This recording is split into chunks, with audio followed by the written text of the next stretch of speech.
everyone. Today I want to talk about 5 factors that melt snow and ice. And in the end of the program, I'm going to mention an important conclusion. First, temperature. Sun is the most significant factor in our life and our climate. Energy of sun drive biological and physical interaction in our ocean and on land. And also it fuels the plant growth that create oxygen for us and form the base of food chain. Also, sun in our atmosphere, it warm up the air and changes our temperature. Our temperature changes from day to day, week to week, based on how much sun's energy is going to reach to us. So even a little bit fluctuation in energy and activity of the sun changes our temperature and weather. We all know that above freezing temperature, ice and snow will melt. Last time I explained for you that in salt water, which has 3.5% salinity, the ice melt faster. That is why that temperature is minus 1.8 degrees Celsius, which is 28.8 degrees Fahrenheit. Factor number 2, volcanic eruption. On Earth, we have approximately 1,500 mountains, that 500 of them have a potential to become active. Every year, approximately 32-35 volcanoes become active on land, but 90% of them become active under the ocean. How come? Ocean covers only 71% of the surface of the earth. So let me start from foundation. Our earth was created 4.54 billion years ago. At the beginning, it was extremely hot and molten, but little by little it cooled down, and the heavier material, because of gravity of the earth, pulled down to the center, like metals, like rocks. So the earth is consist of 4 layers. First of all, how do we know that the earth has 4 layers and what material are they made of? Seismologists, after earthquake or after nuclear test explosion, they have seismograph. They use sound wave. With this sound wave, they can figure out that how fast this sound wave go through the material, because they pass through dense material faster. So by testing the timing and the strength of this seismic wave, they can figure out the interior of the earth. We have 4 layers in our earth. First of all, the inner core, here you can see, is a solid piece of rock, but the thickness of this layer is approximately 800 miles thick. Outer layer is approximately 1,350 miles thick, but it's mainly made of molten iron and nickels.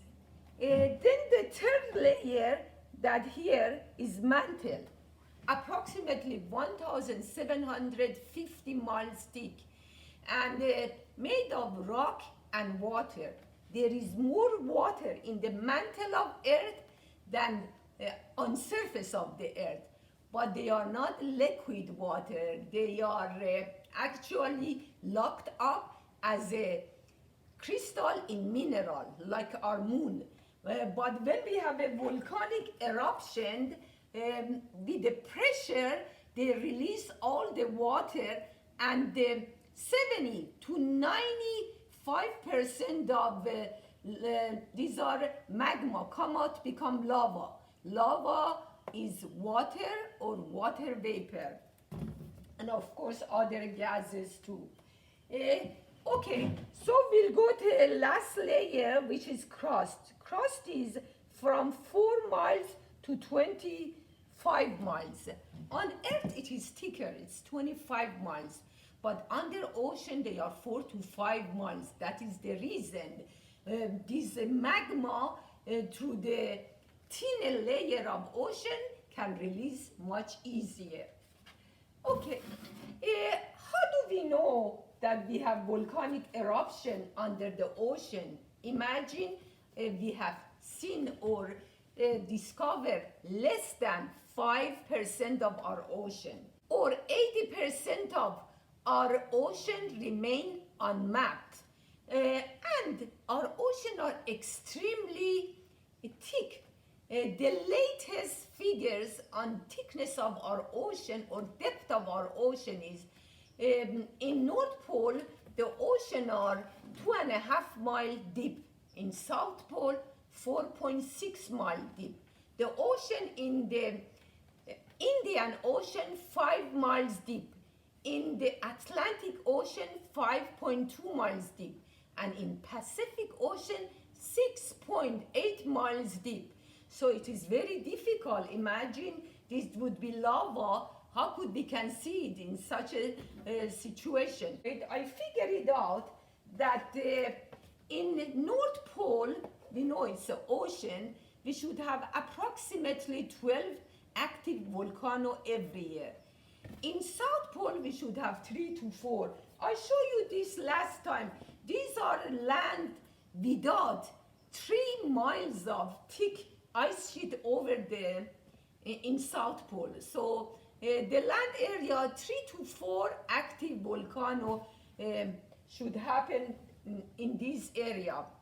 But the last 25 years, scientists try using radar, using satellite, geological information to figure out volcano. 3 years ago, scientists of University of Edinburgh discovered 91 volcano in South Pole, addition to 47 volcanoes that have been discovered before. And I want to show you some of them. I have marked them with red area, and you see they are some of them very close to the ocean. You remember last time I mentioned you that is Antarctica Peninsula. Look, they are few, and I mentioned that it was very warm, 20 degrees warmer than usual ice melt, and it was a big deal for media. Anyway, this yellow area that I highlight, this is an area of Pine Island Glacier next to the ocean. Year 2017, Pine Island Glacier made a headline news that has lost chunk of ice 4 times the size of Manhattan. Last 2 years, American and UK scientists test the water. There is a form of helium in the water. Actually, it is isotope of 3He or 4He that they come out from mantle and crust of the earth. So they know if they exist in the water, that is a mark of active volcano. Also, sulfur oxide, when it comes out by a pressure, it converts to liquid sulfur oxide. And finding them in the water is another mark of active volcano. So, 2018, they found active volcano under Pine Island Glacier. That made me to think. Do you remember 2006? Al Gore had a video, An Inconvenient Truth. That video was the reason the last 14 years climatology has gone under my skin. And I always think about it, that most likely there was active volcano under those mountains that they show in the video. They are crashing down and melting exceptionally. Anyway, we'll go to the third factor, which is space dust. every day 100 tons of space dust pour on Earth unevenly. Look, I want to show you a couple of picture here. This is obvious. You can see dust, you can see on the ice and snow, and some of them here are very clear. I hope you can see that there. So from 11,000 years ago that we had the important little ice age, over billions of tons of dust has spread over ice. Where does this dust come from? Let me show you this one. This is solar system. Between Mars and Jupiter, there is an area, we called it asteroid belt, contain more than 150 million asteroids.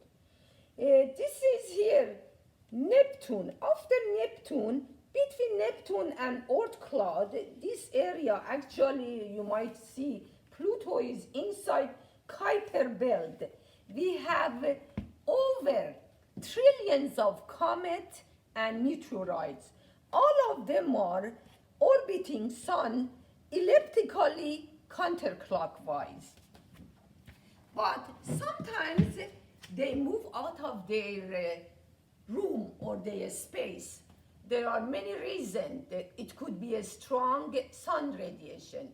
It could be sun wind or gravity of faraway stars. Or recently I watched a video from NASA that they explain around the solar system there is dark matter. The gravitational pull of these dark matter pull them away from their home, and they are going to orbit and orbit. Finally, after a long time, they are going to crash somewhere. Sometimes they enter our atmosphere and they burn out. Most of them convert to dust. Very few sand and very rarely to rock. Anyway, I just want to show you if that is sand or dust. They absorb 60% of sun radiation. As anything is darker, absorb more. That is why they help melting the ice. And we have to remember there is a glaciologist, his name is Andrew Fountain. He said, sun can penetrate 1 meter under the ice up to minus 10 degrees Celsius. Okay, so we go to factor number 4, or bacteria. We know we have at least trillion different species of bacteria. Scientists say 99.99% of them has not been discovered yet. But they estimate that the bacteria are 1,166 times heavier than us. We can find bacteria everywhere, even in cold water and even in ice. I want to show you a picture of a scientist. He's the best scientist, expert in the bacteria in the ice. His name is John Prisco. He teaches in Montana University, State University in Bozeman. He mentioned that we should have 9.6 times 10 square, 25 cell of bacteria in the ice. This is a lot of bacteria. So these scientists, with the help of many other scientists, approximately 450 other scientists, they have dig ice core, 10 different ice core, 7 different glaciers from very important location, like ice core from Kilimanjaro mountain, Tanzania in east of Africa, and they took a ice core from Tibet mountain or plateau in China. They took a sample from Himalayas, the tallest mountain in southern Asia, from Greenland, South Pole, North Pole, Iceland. Everywhere they found actually lots of bacteria. Also, what they did, they have drilled into many lakes. I mentioned before, under the South Pole, we have 400 lakes. Around 213, I have notified the lakes with green color. This is a Wieland's lake. It was 2,600 feet down. They have to drill down. And next to there is another McMurdo American Research Station. Anyway, then they went to another, that one Ellsworth Lake up here was, they have to drill 4,000 feet under the ice. And then they drilled another Mercer last year, which was 3,500 feet they have to drill the ice. And this is Vostok. Vostok was the biggest lake. Russian, 2012, they drilled 12,400 feet, and they took a sample of water, sample of soil, and they found more than 200 variety of bacteria. These bacteria probably live there 1,000 or million years down there. And Dr. Prisco says some of them sleep during the winter, they have no metabolism, and in the summer they wake up. Anyway, Dr. Prisco says these bacteria are helpful and hungry because they break down methane, that is strong gases I talk about it, convert them to carbon dioxide and water. They won't allow them to emit in our atmosphere. He says something interesting. He said in nature, some of bugs' poison are other bugs' food. And he said bacteria create warming that we don't hear about. That is nice. Okay, we go to factor number 5, which is algae. Algae is not plant, it is not animal, it is not fungi. We call them protists. We have approximately 100,000 to 1 million different algae. They are different size, different shape, different color, blue, red, green, yellow, brown, and I have to mention they don't have root, they don't have a stem, they don't have leaves, but they have pigment of chlorophyll. That's why they can perform photosynthesis. That's why they can create oxygen for us. This is very important. They favor humidity. That is why they love water and they love ice and snow. Usually they bloom in the springtime. This is Southern California. We went to the beach and we touched these algae in around May 5th to May 15. We had super moon and it was beautiful. Look at how much algae exists in the ocean. Also in Florida, year 2006, they had red algae.